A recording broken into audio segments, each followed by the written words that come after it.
Video is recording and stream begins in 3, 2, 1. We're live. Hello, everybody, and thank you for tuning into the Point Gremlins podcast. My name is Alex, otherwise known as Delirium, joined with my co-host, James, otherwise known as Jonas the Red. Today, we've got a new topic for you guys, and we are going to be... We're going to be going through every single one of the game modes, explaining how to win every single one of them. What's the best strategy for them? We are excluding kill games. James, what do we got first on the list? Shut. No one heard anything you said. No one understood. Say the whole thing again, but be normal. No. Okay, I'll summarize them. Fine.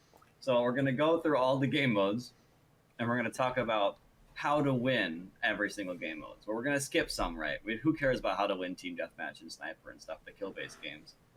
We're talking about like specifically objective-based games. So how to win somewhat in detail, because every single time we go through all the different game modes, we end up making the show like extra 30, 45 minutes long each time. True. You care where we start? I'd say alphabetical is a good start. Alphabetical. Well, that would just mean Black Hawk Down then. That is alphabetical.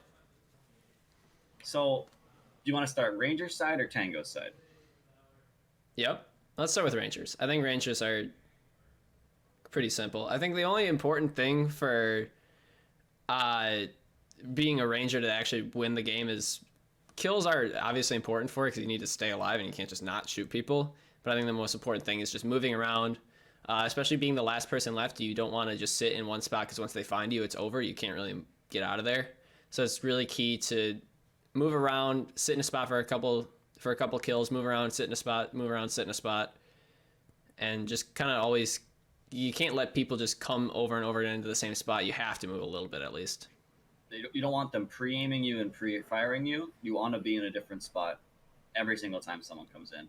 You don't want to risk the same person coming and fighting, challenging you twice in a row. If you know they're going to come just again right away, you want to move immediately. You don't want to be greedy at all in this case. If you're trying to actually like survive Black Hawk Down instead of just go for the wins. It's totally doable. This is a great game to practice your mix, you know? Yes. And obviously there's a lot of difficulties you could come into. Like moving around is not a free thing at all. It's kind of risky. You're going to move around, running past windows, running past different doorways, stuff like that, so where people can see you from places like upstairs, places that you weren't really watching. There's a lot of angles you have to cover every time you move around to a different spot, which is kind of where field knowledge comes in super handy. Knowing all the different angles that you can see every single room in is important for when you're moving around the field. When do you want to switch floors? It depends on session size. If it's like over a 10-on-10 session, I don't think I switch floors at all. It's just there's not going to be a time when you can move past the spawns without getting shot. And I think maybe if I can like listen to the respawners, like I know I haven't killed anyone in a little while, there's probably not going to be people outside the respawner. I might move upstairs then, but it's not likely at all, especially not on embassy side. If I'm going to do it, I'm going to do it on breach door.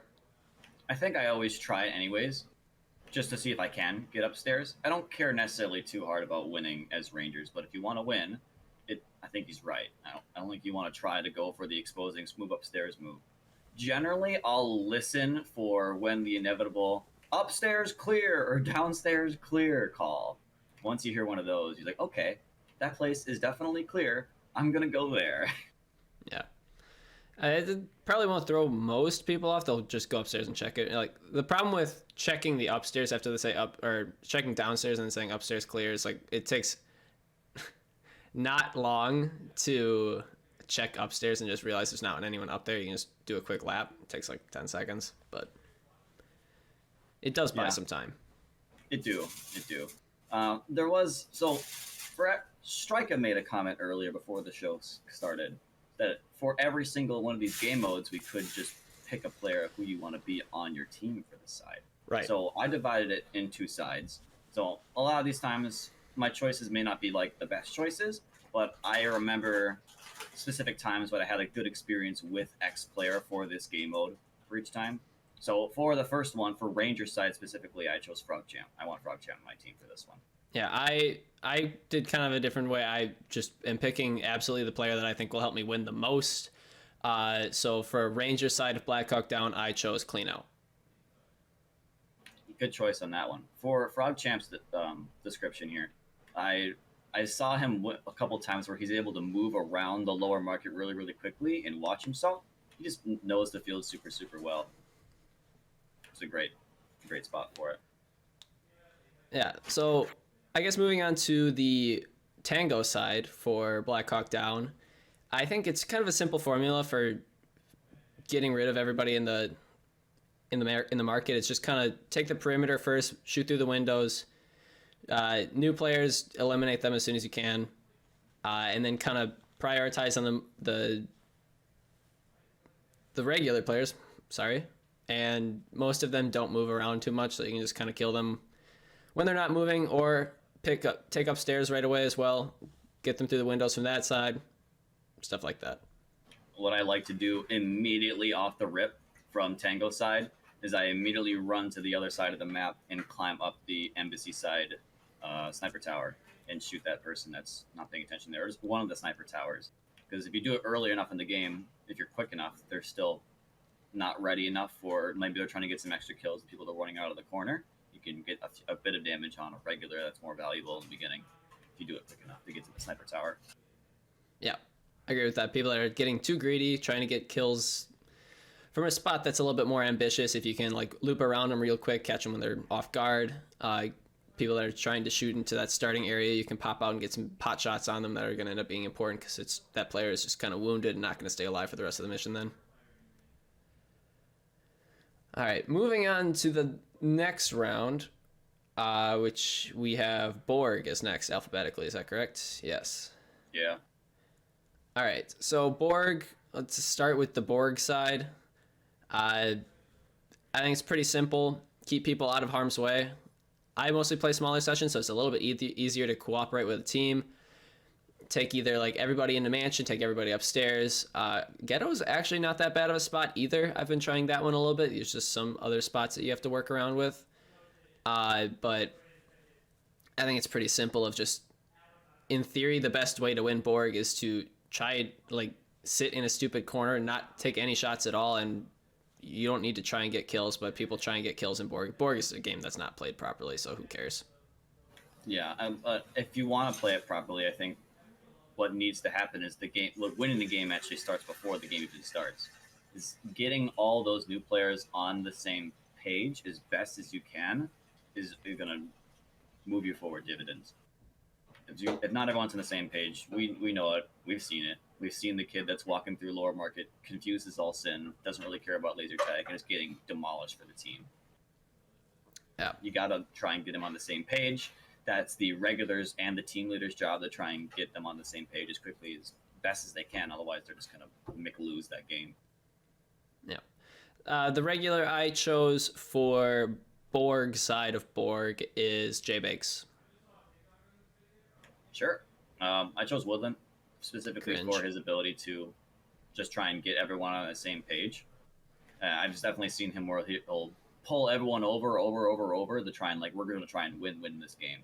Get everyone on the same page. He can get people's attention really well. He can do it in a way that they want to let you listen to what he has to say. I think is a good choice, but for specifically before the game actually starts. I disagree, but I think he's just gonna sit in the patio room and get all his kills or whatever, then just lose the team of the game. But whatever. Moving on to next round is Domestic Threat is next alphabetically. I guess we can start with the terrorist side. I think they are the bomb placers. Terrorists. Yep. Yeah, they are terrorists. Okay. So I think the best way to win Domestic Threat is put the backpack downstairs somewhere. I don't actually think the backpack placement matters too much. If it's super good, obviously, then it's hard to get to, but then that spot that you just used is not super good the next time, so there's not a super good spot that's always going to be super good. It mostly is a matter of just defending market, being downstairs, being upstairs, just swarming the market area. As long as everyone's down there, near the back, like not on top of the backpack, obviously we always say that, but near the backpack, it should make it really hard to get the bag. And as long as people are playing their role and doing that properly, they shouldn't lose. Yeah, I totally agree. It's just defending the marketplace in general for that game is just defense, domestic threat. Get inside the market, hold the market. If you have players on your team that are good at holding the market, for example, the player I would choose I want on defense for domestic threat. I think you want any player that's really good at controlling upstairs or lower market. So your Quixes and your Strikers that can get upstairs and hold it, stuff like that. Yeah, the player I chose for terrorist side of domestic threat is Arthas Menethil, otherwise known as Navy SEAL 22. Yeah, that dude rockets upstairs and he's really hard to get out. Once he's in there, he's dug in. It's difficult. Yeah. All right. So moving on to the police side, which I think is actually a little bit more, I guess, interesting for domestic threat. Communication's a big part of it. It's all about shouting out where the bag is, communicating to the team as to where their regulars are posting up. So if the majority of them are on the left side of the market, you might want to change up your attack strategies and something like that. If a lot of them are upstairs, they're kind of easier to flank around, get behind, because they're not able to watch their base and their personal entrance to market very easy. So communicating where the regulars are as well as where the backpack is super key. So that way everyone knows where the bag is, everyone knows where the regulars are, and you kind of coordinate around that. Definitely the more interesting side of domestic threat. Getting the interesting part about this game when it comes to just learning it in the beginning is getting across to the rest of your team where that backpack is. That doesn't mean just telling one person or just like taking a mental note of it. Is yelling to everyone and passing it along, even if you just heard it from someone else, where the backpack is, where you think it is, where it could be during the game, before the game, after the game. Yeah, I think it's something that's super important for all game modes is kind of recognizing where the weak points of a team are. So you can notice, okay, they have 3 of their top regulars out of 5 upstairs, and then the other 2 are in mansion. Well, Ghetto's completely open. I'm going to kind of start attacking from that area of the field, hit them where it's a little bit harder, and I can maybe get behind them and stuff like that and take out the regulars when they're not really paying attention. So being aware of where the other players are on the field is a very important part of playing Getting the game. Behind them sounds like a strategy that would be fit for smaller sessions. If you're playing in a huge session like the majority of these guys would be playing in, they would have a hard time even doing that one. Generally, it's like a push the front line and try and get in there and hold it. Kind of like your UBL strategy. Yeah. For a regular on this side of the field, I chose Luis because he's very loud, very good at communication. He is good in marketplace as well, so that's an added bonus, but it's just that communication part that's really key. Specifically mine for Quicks. If you play with Quicks on police domestic threat, he always does like his huge, massive yell of where the backpack is. And I always can hear it. I always know exactly what he means. He always knows like the common places, the backpack always the check. That's his first priority every single time he wants to win that game. He's not trying to farm any kills. He's upstairs, lower bar. He does like this big, deep voice that he goes for, and he always nails it. Yeah. All right, so moving on to our next round, which is the simple old mission Domination. I think for Domination, it's kind of similar to what I was just saying, where you kind of recognize where the players are. So if they're prioritizing things like 3 people upstairs and like 1 player in the mansion, take tower and mansion. Those are their weaker areas. Let them have market. Doesn't matter. I was playing a game not too long ago with Woodland, Ashway, and I think Gamoto and someone else. And 3 of them were upstairs, and it was just Gamoto in the mansion, so I was focusing on mansion and tower, because those are the 2 tubes I need. I don't need to take market. If they're going to devote that much to it, I'll just let them have it. That kind of thing. Just recognizing where people are so you can play around it is very important for game modes, especially like Domination, where it utilizes the whole field. Generally, the strategy is, let's say you're on breach side, you just always go for mansion and market. Those are the 2 ones that you can get, and other side of the map is tower and market, right? If you hold on to those 2, you have majority. But think about it, right? If they're sometimes you look at their side of the field and choose their regulars. You can, like you said, instead of going just for the market mansion, for example, or tower and mansion, you can just flip it. You can focus a lot of your attention to the tube that isn't normally guarded as much. Like let the new players have that one type of thing. There was one time with breach side, same thing. Where just went, okay, let's just like send a lot of our resources over the tower instead from breach sword side. where we know that they're probably going to send all their new players are.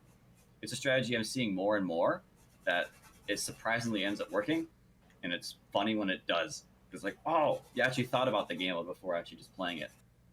Cool. Yeah, a regular I'll take for domination would probably be someone that can move around a lot. So I'm going to take watch your flank, always moving around. Getting behind people like that's a great way to alternately take mansion. If you like lose mansion, sweep behind, get it that way. Getting into market from behind upstairs, things like that. Anyway, that's available to move around the field fast like that and is able to get behind, go some places multiple times at once, that kind of thing. Yeah, I didn't really pick a regular for this one. This seems like any regular that can just move around a whole lot in the session or in the particular game. That is a mover. He's able to anchor a launch. Oh, how about this? Commander Irwin, I've chosen you. You're my domination pick now. All right. Next up on the list is espionage. Cool.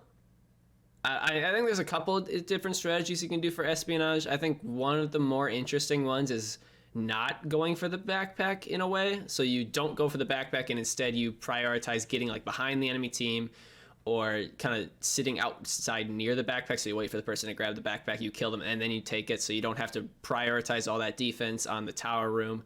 And you kind of catch people by surprise and just win real quick by eliminating half their team, taking the bag, and then winning that way. Alternatively, you can just grab the backpack and bring it back to spawn. It's a really fast game, especially if you get the backpack right away. So I think the strategy, there's not too much of a strategy. There's like, you don't really care about field control over the mansion. Market's not very important, especially if that big window that you can see into the tower is not open. Upstairs is like okay, but not great. I don't think it's anything too crazy. So the value would then be to have your players that are good ghetto players, your Skull Taker, for example, or even just like your really fast players like the Milkman. You can get in there really quick and try and beat the rest of the team in there and just have that foothold in there first, no matter what side you pick it from. Yeah. I also have Skull Taker for this mission. He's a very, very interesting ghetto player, very different ghetto player, and knows how to hold down the tower, knows how to move around in that area that most people don't know how to do. So players that are able to do that are kind of 1 out of 10. Espionage is like one of the only few games that actually works with the ghetto. There are not a whole lot of objective games that utilize the ghetto in it. I mean, there's your third of domination. There's your second half of Safecracker, but it's like I want more games to be in there, and it's interesting when a game is in there.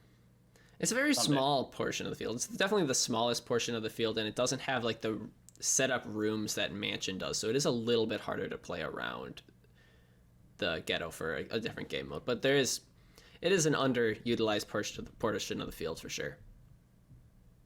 All right, moving on to our next round, which is mission Hell's Bells. Hell's Bells is pretty simple. It's just hold down the market completely. Obviously, there's people have their different little spots where they can shoot the bell from different areas. I don't think it really matters if you have one spot that's so much better than the others. I mean, there's so many janky little spots, like the back of the stairs works. Rooms. There's a room right next to each of the entrances to market that you can just drill the bell from there. So shooting the bell itself isn't the tough part. It's controlling the market. Yeah, if you have the right play in your team, you don't necessarily need to control it. You just need to control a section of it that is able to abuse shooting the bell. But generally, if you lost control of the majority of the marketplace, they're going to have that opportunity to kick you out. Yeah, if my team has full reign to move around the marketplace, even if you have some like super tricky spot where you're all the way back into your spawn area, if I have control of the marketplace, I'm just going to get you out of there, and it doesn't matter if I'm shooting the bell from upstairs, downstairs, directly underneath it. As long as I control that area, it's going to be really hard for you to stop me from scoring points. Yeah, absolutely. And like you said it already, there's already a lot of really crazy spots you can hit that bell from, which makes the game interesting in itself, right? If you can pick some new spots from new players, or some older players that have played the game for a long time, and you can learn those spots from them. You can find your own. You can learn things on accident about the bell. It's the only bell that's quite like it. The other places, or every other field, the bell is pretty specific where you have to shoot the bell from. You have to go right underneath it and aim straight up and hit it. Ours is pretty wide. It's a big metallic bell. You're shooting infrared light, just bounces all over that thing, and you can be damn near anywhere and shoot it in the right angle, and you can get it to ring. Might not be most accurate. You might not get every single shot to make the bell ring, but it will ring every once in a while. Yeah. For regulars for this game, I chose Sniper 17. I think a player that is good at dominating upstairs, as well as a player that knows how to shoot the bell, is very important for this game mode. And I can't really imagine losing Hell's Bells if me and Zach are both controlling upstairs. Just pick a Watson. I chose 6s and 7s. He just knows the bell very, very well. I mean, you've seen it. I mean, if a team is particularly losing and he happens to be in the lobby just hanging out, we'll throw him in gear and have him go play, and then play Hell's Bells, and then he'll just win. Like, it's pretty brain dead. And just pick a Watson. That's what you want on your team for Hell's Bells. Yep. Moving on to the next one, Jailbreak. How to win Jailbreak. Have not a lot of people on your team. Yes. Remove them from the game, take off their gear, and have them go into the armory and sit out for a game. And then you and, I don't know, Dummy can go escape. You need at least 3. Frick. Yeah, I don't know. It's kind of hard to... I guess the best way to win in a public session for Jailbreak is to escort your new players. So you as a regular, if you're on a team of 10 players and you have 3 regulars on your team, your 3 regulars don't want to escape right away, because then you know your new players never will. So it's all about escorting them, and as long as those new players escape, it doesn't actually really matter if you escape. So if I am able to get 2 new players to escape that probably wouldn't escape otherwise, and I didn't escape myself, I'm still happy with that. Yeah, and sometimes it is kind of hard getting the escort mission started. Guards will tend to always be hitting in the spawns and watching every single entrance of the darn thing, and those new players don't like to move very quickly. Trying to get them to respawn and go quickly into the lower market or along some side of the map that's not as defended is very difficult to do. They don't like to move very much. And they will always take the same path. They're not very creative with their path making. As long as they know one way to get to the tower, that's the way that they're going to take. So if they're going to go through embassy spawn every single time, they're going to go through embassy spawn every single time. So you either need to escort them through that or have them on a little leash and drag them along in a different route, because they don't know the best route making for that game at all. No, they don't. They won't even know where the tower is half the time if their first time is. Even if you played Domination beforehand and you played Safecracker the previous game, in Jailbreak, they were not going to know where tower is. You gotta bring them yourself. Yeah. Super hard. Yeah. For Jailbreak escaping, I had my regular as FrogChamp. I don't think I've ever seen him play and not escape, so why not? Recently, Dummy's been doing well with Jailbreak. We've played a couple times, and he's managed to escape with me. I beat him to it, but he's doing pretty well with it. All right.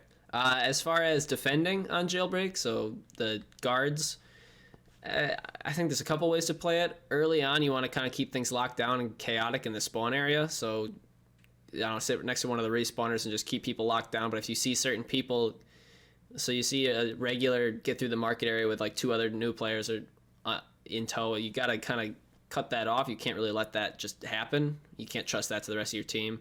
So recognize when a good number of people have gotten past you, but start the game, keep them locked in the mansion, and then start moving into the ghetto area and kind of cover in some hard to look at areas, so places that aren't the first thing that the prisoners will look at, because you die in 1 shot, they die in 3, so you need to be the one to initiate the gunfight in order to win. Yeah, you have much less health as a guard. You need to be able to get the jump on them when they come around the corner. So again, another one of those games you have to have good mix for. If you've dedicated yourself as being that one or few regulars that are going to sit in the ghetto around the tower area, move around a little bit back there. I've escaped like that. Well, you just, okay, so I know Woodland's going to be in the computer room. I know Mama's going to be in the tower room. I just got to pre-aim those spots. They're going to be there. They're not going to move. Ding, ding, move in, escape. Move around when you're back there. There's a lot of places in the ghetto to be. Ask Skulltaker. He knows where to be in the ghetto. In fact, that's what I want for specifically defense. So the one time I'd ever want him, but I took Woodland. He's a conniving little guy, and he's good at hiding in little nooks and crannies. He's annoying. That's his thing. Conniving little guy. He is. All right. Next game mode is Juggernaut. So I think we'll start with Juggernaut side. So defense. Defense is kind of the simpler side. It's all about keeping people upstairs. pretty strict believer, and as long as the Juggernaut is able to defend themselves and stay outside of the visibility of like the sniper towers, as well as like everyone else just being upstairs and being generally kind of annoying upstairs, I don't think you can lose Juggernaut. If you have the right support for it. Recently, there's been this new meta where we're developing we want a flank watcher. We want someone that's going to stop the little rascals from running up our staircase. So the staircase that our team would normally go up to defend the Juggernaut from, in case you're confused what staircase to look at. You have someone always watching it and not necessarily climbing the stairs over and over again. So for this game mode, I chose Mama82 to always be my defense person. Yes, I have Mama82 as well. She's been very good at Juggernaut lately. I think another important thing as an off point for Juggernaut is the Juggernaut needs to move around a little bit. They need to have like a 2-3 room rotation, because if they're going to sit in the same spot the whole time, it doesn't matter how many people you have up there. I'm just going to run up there with my 3 seconds and get pot shots on them until they die. You gotta move. You can't stay still. Okay, so Aravan does not move in Juggernaut. And I don't think I've lost to Aravan in Juggernaut in a long time. Okay. Oh, yeah, I know. But why is he doing so well up there then? Because people don't know where he is. New players kind of end up starting to clog the stairs. He plays full session, so it's already kind of hard to get up the stairs. And players don't know that you can just shoot the wall behind him and bank shot him. It's like really that. It's just that easy. That's what you gotta do to do it. There are also your players that are particularly good at being Juggernaut. Like, well, I think Aravan good as, but Alex doesn't. Ashway has been proving well to me. Big Nate has been crazy with Juggernaut recently. He's been a monster up there. Wow. Okay. Yeah. All right. Good choice. All right. As far as attacking side, I think the split of just having half your team go up one stairs, half the team go up the other stairs is very important. It's another game mode where you kind of recognize, okay, I'm playing as Woodland. Woodland only watches behind. He never watches the front stairs. I'll just go up the front stairs. I kind of try and patrol the outside of the market until I get like a valuable kill. So if I'll kill like a milkman or a chief or something like that who's upstairs, as they're going downstairs, that's when I'll start to do my push. They're a little bit weaker upstairs. I'll start yelling at the team, hey, we got to get upstairs. Just one power player is down. Any crack that you can slip on through to get a little bit of damage is very important. So just recognizing when you get those big kills is important. Yeah, totally agree with that one. Juggernaut's pretty simple. Get those stairs, kill the idiot. Another strategy though is to right when the game starts. It's pretty obvious, but announce to your entire team which player it is. Call out their username or a description of that person, just so you have a little bit more target priority when you get up the stairs, right off the top. You know, right when the game starts, their username is plastered on the screen. You can just yell out, I don't know, Ashaway is a Juggernaut. Kill her. She dies. And if it's a new player, they're always going to be behind that one barrel. You know the barrel. They're behind it. You know it. Yep. Terrible spot. Lean over it. It's not good. It's bad. All right. Next game mode is Military Intel. New rules. New rules, Military Intel. Yeah. Old rules is boring. Be faster than the other person. Be on X side. It also, majority of you have never even played Old Rules Military Intel. New Rules, I haven't played it much. I think I've played it maybe 2 or 3 times, so I don't have like an overall strategy yet. What seems to have been working is play the first 3 minutes slow and then kind of try and push your way up when there's less of a defense. I think trying to throw yourself at their defense when it's at their strongest because all their players are still alive is kind of just a losing cause. Maybe if you can sneak in and get the bag like a little bit further, that might be good. But I don't think throwing away the lives of some of your better players is a good call at the start of the game. So I think dedicate defense right away. Try and get some pickoffs. So maybe go about the halfway point of the field and pick some people off while they're defending, as well as you have vision on your bag as well, is kind of a good way to play this game. What side wins more often in Military Intel? Is it it's breach door. Breach side? Yeah. Because they just have so much cover moving through the mansion, getting to it. It's a quick little jog away. I think the best way to get the bag from on embassy side, so if you're on embassy side, the best way to get the breach door bag is to either go through market and like get through their spawn, which is tricky, or to go upstairs, downstairs, which that moving down that staircase is really, really hard to do. There's so many areas you have to pay attention to. So I think just getting into that area is really hard. Tips for getting into the broken room, besides running through ghetto or down the middle? I'd say it's middle or upstairs. I think those are the. I guess you could go the long way and go mansion, but I wouldn't really recommend it. I think it's you go through market trying to get into burlap sack room, or you go from top of market, picking off some of the areas in the back ghetto, and then trying to move in from down the staircase. I think that's the best thing you got. I think you need to have. It would be hard to coordinate, but I think you need to have someone on top of marketplace that you know is up there and ready to cover you while you run for it. And you may just run from the long thin hallway, or run through the side of ghetto just to get in there. I think the long thin hallway might be better if you have someone on top of marketplace ready to help you out. It sucks, but I think it's the best way you can do it. Yeah. As far as regulars for military intel, I have Speed Means. I've played it with him kind of recently, and we worked together pretty well. It was a fun time, so I chose him. Follows directions pretty well. Knows what he's doing. Fun time. I've yet to play New Rules Military Intel in a session. Correct. I can't really pick anyone yet. I want to play more, and I can't. So someday. All right, next on our list is Mission Recon. Oh boy. I don't know. Winning Recon, you just got to run the flags. It sucks. You just got to be able to do it. Go to the faster flag. Get it as much as you can. If you recognize that their best players are trying to stop you from getting your flag, get their flag. So if I'm trying to go to the tower area because I'm on embassy side and they're devoting 3 of their best players to the tower side, I'm just going to go to the mansion side instead. Just recognize where they're weaker and shoot that area. But you got to generally don't think there's a whole lot of point to going for the harder flag to go to try and stop them at. To try and stop them, I don't think there's much of a point to it. If they're trying to stop you, I'd just say move flags. That's not a big deal, but I don't know. It's not much of a difference. Yeah, it's just right now. I don't think the game mode's very interesting. We're working on some ways to make it better. If you have any ideas of how to make Recon a better game, remember you can't change the code of the game. Just be placing the tubes in different spots or laying down some ground rules you will have to follow. Otherwise, it's just run the tubes. Fun fact, it's the most picked private session game that new players pick all the time. They love seeing the word capture the flag on the screen, and they want to play it, even though nothing like capture the flag. It's like 75%. All right, next up is Mission Safecracker.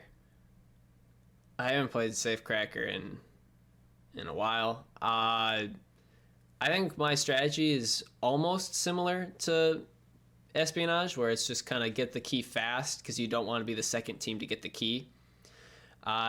One little trick I always do when you're playing Safecracker is when you grab your key, make sure you close the safe again and then put in one number on the pin pad, because when then they try and type in the number, it'll be wrong because there's already one input on there, and then they get all flustered and mess it up. If you're the second person, if the black team already got it and you're on camo, if you're the second person to get to that safe, just hit enter right away, and that will reset it for you. If you have a feeling it's already closed at it. If you're walking into the room and it's open, yeehaw, grab the free key. I don't think I've ever seen someone trap it with a bait like that. However, that could be clever. Very risky. Yeah. Sit in the room with the key being open, like, oh, your key's exposed. Come and grab it real quick. Get them. Like, I don't know. It'd be funny. I don't think it's the best strategy, though, because imagine you just lose that gunfight, and then, haha, free key. Go ahead.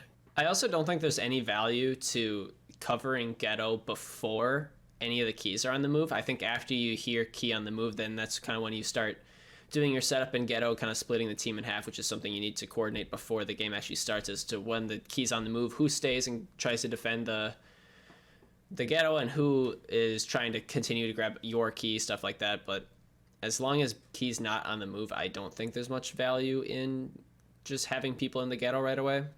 No, not off the rip, but you're right. Once you hear that first key on the move, whether it's your team that grabbed it or not, now's the time to go fight for it. There have been games, and I've seen a lot of them, where that first key is taken, for a camo team, for example, and then both teams go over there, and then camo team loses their key. They can't find it, or it's just in a terrible, terrible spot defensive-wise, and the other team could just go grab the key and have a winning chance of getting it. It's rare. It's still winnable, though. It happens a lot where the key just gets stuck somewhere. Yeah, for regulars in this game, I actually went with an old regular, someone that most of you probably don't know, Qui-Gon Jinn. I've had some good times playing Safecracker with John. We had one session where it was kind of when we discovered that you should be putting in another number after it, and we had it go back and forth like that. So we both just messed up the code, and then we messed it up so many times in a row that both of the keys got like permanently locked in the safe because the safe like had a fail-safe lock that just wouldn't let us even put in codes anymore. Had to end the game. I wish I could play more of the save, but I guess I could pick watch your flank too. I'm seeing him play that game. Actually, if you want to pick a newer regular, has he played that game before? Yes, I have footage of him playing it, and he actually works pretty well with the regulars that are inside the mansion, and they cover different angles and stuff, and they hold that mansion pretty well for a long time. Just to give flank some praise. All right. Next up on our list is supply grab. Yup. I get the crates.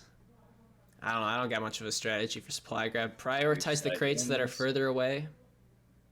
Get those ones first. It's not a game I care too much about or play too much. Yeah, if breach side always wins though, if you're thinking about it from tournament rules, you're trying to beat the other team's time. So how can you slow down the breach side of winning? You may not even. You might even just like concede. Don't even try winning from embassy side. Did you guys do like that in the tournament? Did you play? We didn't grab a single crate the second round. We just played defense. And slow them down. Yep. I was upstairs shooting through the bridge. Luis was behind the car. We had Be Ready in the mansion, Jake and Lower Market. It worked. Good. Yeah. That's how you do it. Because we know breach side's going to win damn supply grab. Yep. You want to play around that fact. You're just trying to beat the other team's time. It helps to go second. That's what I'm seeing what the play is. If you're offense, defense scenario, especially with the UBL game, it helps that you're playing second on defense, offense, one of the two. You guys know what I mean. Yeah. For regulars for supply grab, I chose clean out.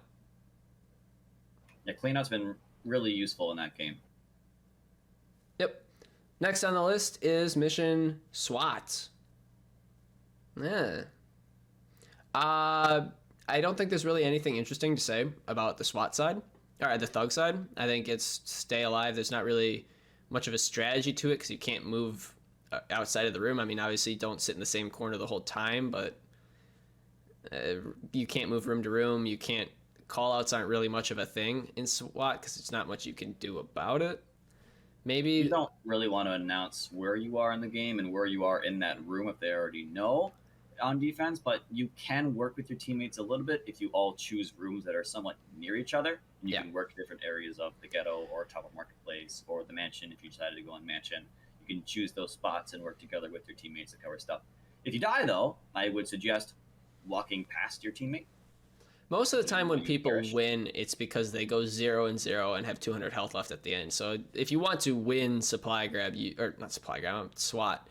If you want to win SWAT, you hide somewhere that's hard to find, somewhere that the regulars don't remember, don't often check. There's ways to win it by just hiding. Twice in a row, it was a new player just sitting in lower market and behind like the filing cabinet, and you know what filing cabinet it is. It's next to the what used to be cage room. Yep. I can't remember how to describe it is. If you don't know what it is, but there's just some stupid little filing cabinet next to the cage room, and they just hide behind that spot. Everyone walks past them.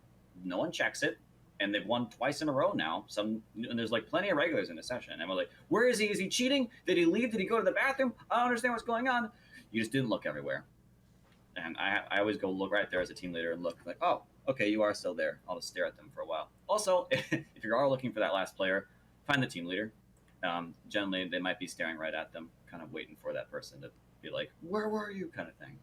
Yeah, I don't think on either side of SWAT I really play with other players too much, so I don't have anyone listed. I'll say clean out again. I think on the SWAT side, a little bit more interesting stuff is just, I don't even think it's that interesting. Cover the spawns first so you can kill people with your 3 seconds, and then slowly work around the map, and that's where communicating matters a little bit more, just saying when you clear an area, but it's not like you're... I don't normally play it with other people like side to side very much. you want a player that's good at communicating with and working with another player. There was a specific time where someone was hiding in, I don't know, just pick some room in the ghetto, and you can come in from different directions with a regular you know. For example, in my case, it was me and Zombie were working well together, trying to pincer somebody out of a room, peek at the exact same moment, and if you look through the right window at the right time, you can see each other. You could both peek into that same corner at the right time and just get them. They can't shoot both directions at once. They do have extra health, though, so you're really going to dump it into them. True. Timing's the hard part. It do. Moving on to an actually interesting game mode is UBL. UBL is a good one. Let's start with the defense side since it's kind of the more easy side. Defense is obviously just about getting into the mansion, just cover that area with people, cover the street with people. Upstairs isn't the worst idea, but I wouldn't really recommend it or prioritize it. Keeping people that are just like outside near the spawn that are good at communicating is pretty important to that game mode, as well as having people that are good in just staying alive inside the mansion. Defense isn't the most interesting though. No, it's not. Just swarm the idiots in there. They'll forget to go in there. Just defend the mansion. Nailed it. The mansion. Yep.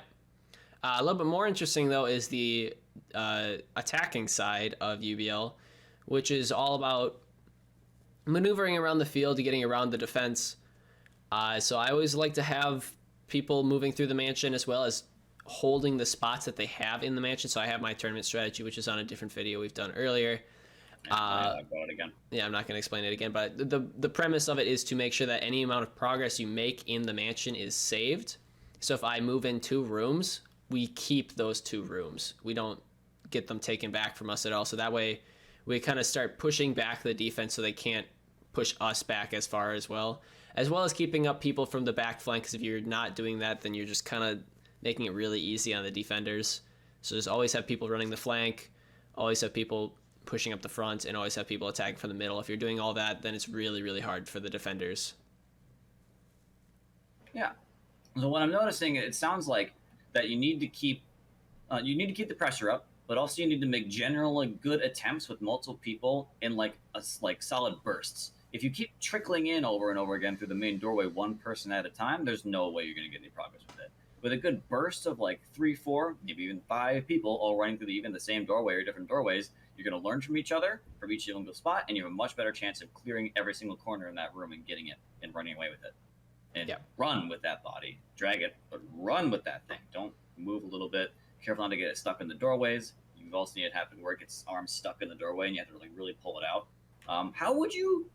What's the best way to hold that body? What's the best way to drag it? Link arms with it. You have to link arms with it. I don't know why people are grabbing its shirt. I like the Mac 20 technique where he just grabs it by its neck. He drops it so much. That one's cool. Gun dragging behind him. He's got 2 hands on the head. Come here, idiot. Oh, you gotta link arms with it. Keeps the whole hand free. Its arms aren't gonna get stuck in nothing. You still have a gun to shoot if you link arms with your non-dominant hand. True. Who cares? Yeah, for regular, in this game, I chose Quicks. Attacking and defense, really. Communicates well. Is able to move through the market and work as a team pretty well. We're kind of able to coordinate, so I'll go through the spawn area, he'll go through the market, and we can kind of coordinate when we both spit out at the same time. That kind of thing works really well. It's pretty fun. I'll do my choice of a regular that not everyone's played with. Generally, you want a person that, I can move the body. Anyone can move the body. It's not the big deal. But generally, if you do have a bigger person that is like either just taller or larger or stronger, it's just easier to move the body around. So you do want your Nappy, for example, or you want your Stinger, or anyone just big man. Commander Irwin. Big man. All right, next up is mission Whack a Mole. Pretty similar to Domination, except there's going to be a little bit more moving around, especially if you're in a smaller person session. I think if you're in a full session, it doesn't really matter. Cover your one area and then just stay covering it. But in a smaller session, your teammates might be struggling a little bit more. There's less people to help cover areas, and it's a lot easier to take areas from the enemy team because they don't have as many people covering it.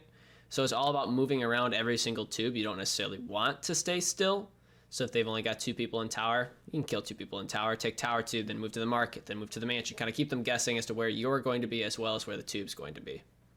Yeah, I've said it before. It is fun to try and guess where that tube is going to be, and you are just kind of flipping coins in your head. But man, those are some fun coins to flip. You can predict where it's going to land, and just be there before them.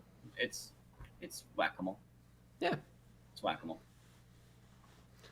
Controlling Tower Marketplace generally works that well for that game mode as well. You can control so much of the map from it. You can call it to your teammates if you see someone go inside the mansion, for example, and you know they're going to call it. You can do double calls. You can, if like, not everyone is always listening to what the announcer is saying. For example, where the announcer would go, "Mansion 2 is online," type of thing. You can also yell out for your teammate as a regular and get everyone's attention more with it to try and, I don't know, motivate them to go to it further. Yeah. I don't hear the announcer anymore, for example. Next up on the list is Mission Platoon. Platoon's kind of an interesting one where in a small session, it's a very team-based game, but in a full session, it's just not a game. Because you need to move on to the next rounds for the game to work. If you just hit the first round and you don't move on at all, it just ends up being which team has more competent players on it, which doesn't really, it's not fun. But if you're in a small session where you can get people to shoot the tubes, you can communicate really well, then it's all about coordinating attacks. So you'd be like, okay, if we all get into market at the same time and get that tube all at the same time, we're going to move out really fast, and we got to just hit our defense spots after that. But if they're wait like 15 people on the other team, 15 people on your team, that you're not going to be able to coordinate that. Making it being a smaller session makes it a more dynamic game.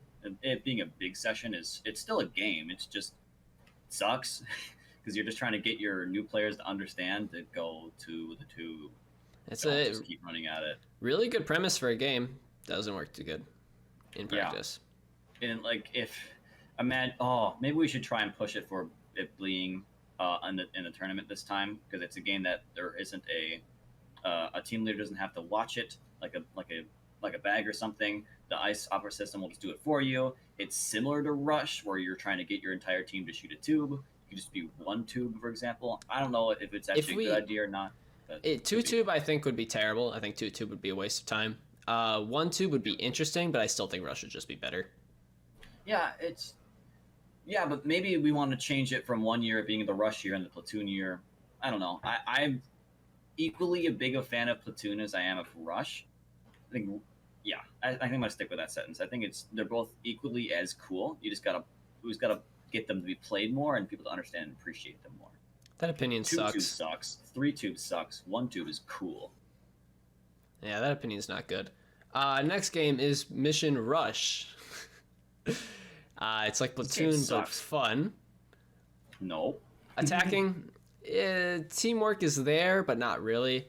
That first tube, especially in small sessions, you need to skip that 30 seconds. Super important, saving that 30 seconds that you need to get for that final tube. I don't know how many times I've seen it happen where people actually would win in the next 30 seconds after the final tube, but they don't have 30 seconds left. That happens pretty often, actually. So skipping that first 30 seconds is very, very important. If you can skip 30 seconds on the market tube too, that's even better. But just kind of, especially in small sessions, you coordinate with your team, be like, okay, as soon as you hit the mansion tube, get to the market tube, because we're going to move on, skip the 30 seconds, that thing's going to activate fast, and we need to cover the market before the enemy team can get there. And then tower tube is generally kind of everyone fend for themselves to get that last tube. If you can coordinate attack upstairs and everybody shoots it from upstairs, that sometimes will work, but if you kind of get separated and start trickling into the tower, it's just going to end up being one for themselves. Yeah, that's generally the rhythm. That last tube is kind of just a fend for yourself. There are some situations where you can get your entire team to get upstairs and take turns leaning over the top or on top of the tower, for example. I've done it a couple times like that. It's generally, though, it's just like, all right, guys, final chance, prove yourself. Get over there that tower and just shoot it. Yeah. You can do it. It's doable. Defensive rush, you know where they're going to be. If you know that it's a small enough session that you know that they're going to pass by the mansion pretty quickly, why even try to defend it? It's right in front of the base. It's like breach side supply grab. disagree with that. You want to try and defend? Absolutely. I think the most important thing you can do from defense side is make them wait the 30 seconds on the first round. If you know that they're going to try and get it, if you know they're going to if you know that they're going to get it with like very reasonable doubt that they're going to get those 30 seconds, they're going to get it. If there's like a player on the team that you think that, okay, they're probably not going to be able to get there in time, they're the newer player, they're, I don't know, a slower player, then you can try and go for that strategy. Think about it this way. If I kill one player on their way to get that tube, that stalls them for bare minimum like 7 to 10 seconds. Yep. I get you. I agree with, I do agree with that. But you don't need to have your entire team go to mansion right away and try and defend it. You can have some people go inside the market and defend it from there too. Yeah, absolutely. But you can't negate the mansion. You can't just say they can have it. No, but you can dedicate less resources to it. True. But I think there's a lot. My next point was going to be that there's a lot of areas that you can actually cover multiple tubes at once. So I think the best thing to do is to have people in areas that are easily exchangeable from after. So covering the market, keep covering the mansion tube, and also be near the market tube as well. So as soon as they start getting enough players to move on, then they move over to another spot. So like be at the bottom of the staircase next to the car. As soon as you hear that they're going to move on to the next 30 seconds, you move upstairs and start defending the market. Move upstairs right away, you can defend both from there. Lower market, there's some windows open that you can cover both the mansion tube and the market tube. So there's a lot of areas where you can cover multiple tubes at once that are very important to utilize for defense. Besides the ones you just mentioned, where are some reasonable spots that you can defend the mansion tube from? That you can defend the mansion tube from? Yeah. My go-tos are going to be like the bottom of the staircase next to the tower, or not next to the tower, next to the market staircase. Lower market, if certain windows are open, are very important, the ones that I just said. Generally, I won't pick the street because there's a little bit too much of a hike to get to the second tube. If I feel like they're going to take a while, some things I will do is I will generally cover the next to the car, shoot 1 or 2 players, and then I will go all the way through ghetto and start kind of spawn trapping them a little bit so I can cut people off entering market. I can cut people off from hitting the mansion too if they haven't yet. That's kind of what I'll try and do. I'll move over to like broken room, stuff like that, and then I'll move into market from there. But those are generally the spots that I will go for. What I find from defending mansion from lower market is that you can't really get a good angle to try and get consistent shots on them to kill them before getting to the tube. You have about like a small window, unless you're thinking of a particular window that I'm not thinking of. I think a few windows that I think that point that way don't give you enough time. It's important to know your own reaction time and judge accordingly. So I'll move my gun like an inch over to the right. So as soon as I see any movement coming on my left, I start shooting, and my gun's basically already lined up, and I can follow through with them from there. If they're trying to enter mansion from the back way, generally those windows can see the first entrance to mansion. So if they're running down the street, it might be a little bit of a tricky shot, but I can still normally get it. I don't know. It's not that bad. Okay, I'm satisfied with that answer. It's good to talk about that one. Finally, on the bottom of the list here, we have Hacker. True. I don't play Hacker. Never get to play Hacker. Well, we play it, and then people boost in it. True. I think if you want to win Hacker, first thing you need to know where the Hacker targets are, and second thing, you need to know that 4 of them are visible for mansion. Yeah. Isn't that whack? True. I'm not going to tell you how. But there is 4 visible targets from mansion, which is half of the targets. So if you cover mansion, you have half of the targets done. Prioritize mansion. Yeah, that game, I've said it a million times. This game needs to be played more. It has a good chance of being a good game. Gotta change the things from it. Player I want to be on this team would be Ashaway, just because I know she loves playing it. So it's fun if she's on the team. It's just having a good time because she wants to play more Hacker. I don't know if she's good at Hacker or not. I just want her to play Hacker. I don't have a player selected for this one, so I'll select Brad the Eradicator. All right, that is the list. That's everyone. That's every game. We've done it. Every game that matters. Every game that's real. Again, we skipped Sniper, we skipped Reaper, we skipped Team Deathmatch. Like, that's just control the map, push them back, get your kills. It's not a very interesting topic to go over. All right, but what it is an interesting topic to go over is last 7-day leaderboard, which, as some of you may remember, is that we have a giveaway to do for those of you that are on it, and some of you that aren't on it. I made a wheel of a lot of ridiculous things, and we're going to spin that now. So first, we're going to go down the list of the top 15 players for the week. Starting at number 1 is Sniper17, and moving down the list, we have Killer of the Criers, Mama82, Frog Champ, Dummy, Stinger, 6s and 7s, Speed Means, Doki, Live for the Moment, J Lore, Glue Eater, Aravan, Wakened by Sheep, who's the Eagle 50 now, one away from their Eagle, and Watch Your Flank. Yeah, this Speed Means is upcoming player. He played a lot this last week. Good to see him all the way up in 8th place. Stinger has returned from the dead, so he took a little bit of a break from playing, and he's back in playing. He's playing a lot. Awesome. Yeah, absolutely. Otherwise, it's just your standard guys, but those are the ones that I really care about. I mean, Dummy's new-ish. Mama at 3rd. Yeah. Very cool. All right, but what everyone's been waiting for is my fantastic wheel. Look at how cool it looks. Oh my god. Some of the things are too long to actually fit on here. All right, so we're going to do 2 wheel spins. Once again, these are for free passes. So the first wheel spin is going to go to... Aww. Some of these are pretty cool. Yo, Mama82. She's the only person on here who I just named. Cool. Congratulations, Mama, for a free pass. Next spin is going to get us... Oh, it's the random number generator. Cool, I have to open up a random number generator. He was telling me how he wasn't prepared for this, and he said he should get prepared for it, but he decided not to get prepared for it.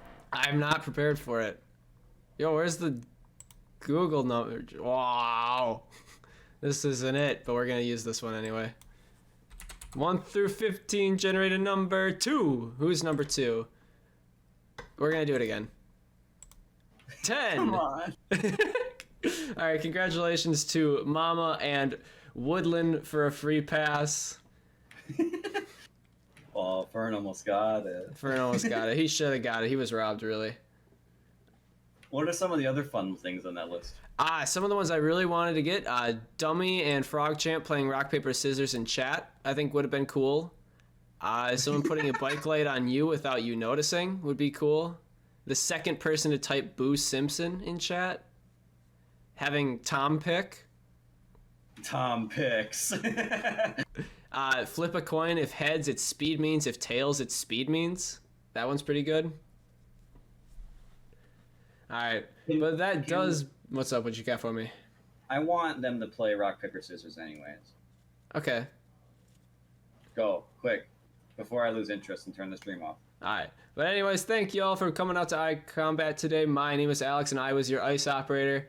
Please listen up to your team leaders. What? Do you want to go through this way? No, we're going to go through this way. Mark it out. Mark it, and then out.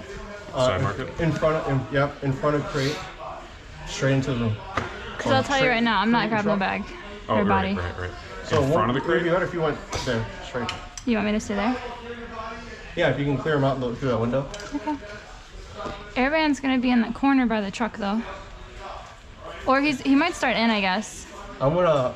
It's either that or I think he's further up. I think he's further up. So I'm gonna just try and go in, grab the body, and just... I'm just gonna go right behind you. Yeah, I'm not even gonna I'm honestly not even gonna pick up my gun except to try and blind fire or not pre-fire. Whoa! I will. Whoa! Do you